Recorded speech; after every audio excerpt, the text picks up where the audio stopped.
Heute ist das Ende aller Tage.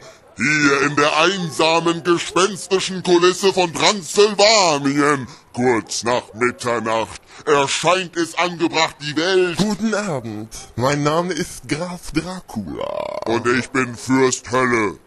Was guckst du mich jetzt so komisch an? Verdammt, mein Hypnoseblick scheint wirkungslos. In den Staub, du weißer Hai. Ich musste etwas ins Öhrchen flüstern.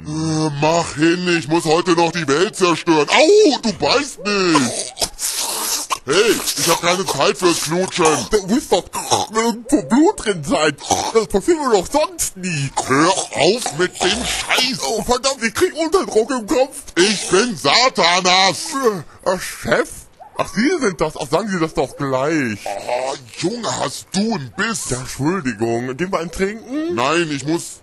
Ach komm, was soll's. Ja, was macht die Familie? Ja, muss, ne? Ach ja, okay, ich verstehe.